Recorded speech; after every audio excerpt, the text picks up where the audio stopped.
ಇವತ್ತು ರೇಣುಕಾಸ್ವಾಮಿ ಕೊಲೆ ಕೇಸ್ಗೆ ಸಂಬಂಧಪಟ್ಟಂತೆ ನಟ ದರ್ಶನ್ ಅಂಡ್ ಗ್ಯಾಂಗ್ ಆರೋಪಿಗಳಿದ್ದಾರಲ್ಲ, ಕೊಲೆ ಆರೋಪಿಗಳು, ಇವರನ್ನು ಕೋರ್ಟ್ ಮುಂದೆ ಹಾಜರುಪಡಿಸಿದ್ರು. ಕೋರ್ಟ್ ಮುಂದೆ ಹಾಜರುಪಡಿಸಿದಾಗ ಎಲ್ಲರೂ ಅಂದ್ಕೊಂಡಿದ್ರು, ಕೇಳಿದರೆ ಎಲ್ಲರನ್ನೂ ಪೊಲೀಸ್ ಕಸ್ಟಡಿ ಕೇಳ್ತಾರೆ, ಇಲ್ಲದೇ ಇದ್ದರೆ ಎಲ್ಲರನ್ನೂ ಜುಡಿಷಿಯಲ್ ಕಸ್ಟಡಿಗೆ ಒಪ್ಪಿಸ್ಕೊಳ್ಳಿ ಸ್ವಾಮಿ ಅಂತ ಬಿಟ್ಟುಬಿಡ್ತಾರೆ ಅಂತ. ಹಾಗಾಗಲಿಲ್ಲ.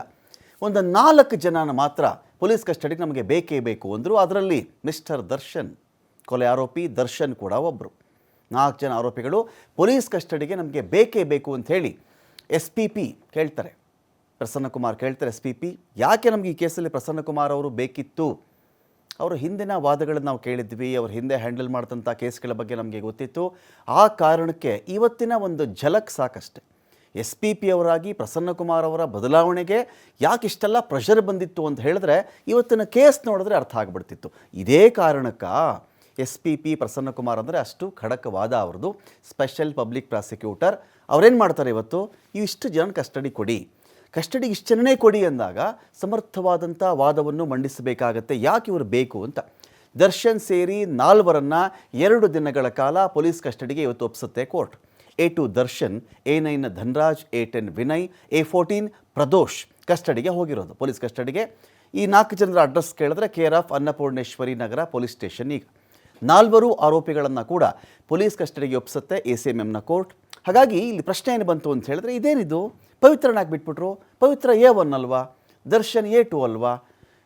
A1ನೇ ಬಿಟ್ಬಿಟ್ಟು A2 ಇಟ್ಕೊಂಬಿಟ್ರಾ ಸ್ಟೇಷನ್ನಲ್ಲಿ? ಏನೋ ಅಪ್ಪ ಇದು, ಏನೋ ಅರ್ಥನೇ ಆಗ್ತಿಲ್ಲ ನಮಗೆ.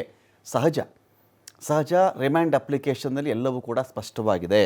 ರಿಮ್ಯಾಂಡ್ ಅಪ್ಲಿಕೇಶನ್ ಅಂದರೆ ಏನು ನೋಡಿ, ಇಲ್ಲಿದೆ ರಿಮ್ಯಾಂಡ್ ಅಪ್ಲಿಕೇಶನ್ ಅಂತ ಕರೀತಾರೆ ಇದನ್ನು.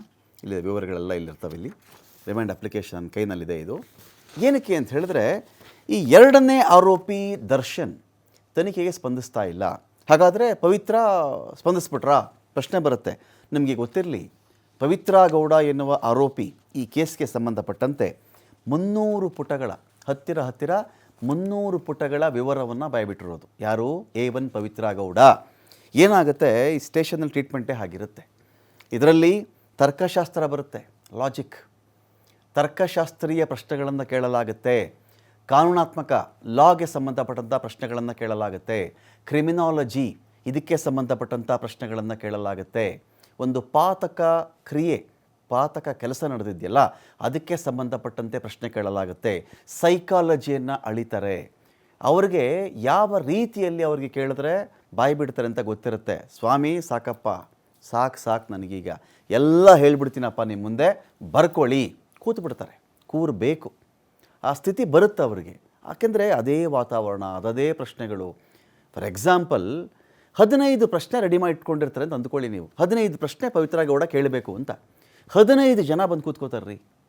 ಎಕ್ಸಾಂಪಲ್ಗೆ ಹೇಳ್ತಾ ಇದ್ದೀನಿ ನಾನು. 15 ಜನ ಬಂದು ಕೂತ್ಕೊಂಡು 15 ಪ್ರಶ್ನೆಗಳನ್ನು 15 ವಿಧದಲ್ಲಿ ಕೇಳ್ತಾರೆ. ಅಯ್ಯೋ ಬಿಟ್ಟುಬಿಡ್ರಪ್ಪ ಸಾಕು ಅನ್ಬೇಕು. ಆ ಲೆವೆಲ್ಗೆ ಹೋದಾಗ ಏನೇನು ಇದೆಯೋ ಇಲ್ಲಿಂದ ನನಗೆ ಮುಕ್ತಿ ಸಾಕು ಫೈನ್, ನಾನು ಮಾಡಿರೋದಿದೆ, ಸುಮ್ಮನೆ ಹೇಳೋಕ್ಕೂ ಆಗಲ್ಲ. ಏನೋ ಹೇಳ್ಬಿಟ್ಟು ಹೋಗ್ಬಿಡೋಣ, ಆಗಲ್ಲ.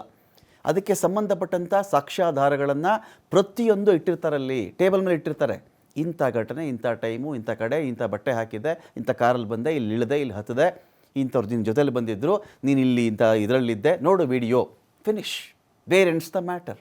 ಅಲ್ಲಿಗೆ ವಿಷಯ ಮುಗೀತು. ಹಾಗಾಗಿ ಪವಿತ್ರ ಗೌಡ ಬಿಟ್ಬಿಟ್ರು. ನೀನು ಆಯ್ತಮ್ಮ, ನಿನ್ನಿಂದ ನನಗೇನೇನು ಮಾಹಿತಿ ಬರಬೇಕಾಗಿತ್ತೋ ಎಲ್ಲವೂ ನನಗೆ ಬಂತು ಅಂತ.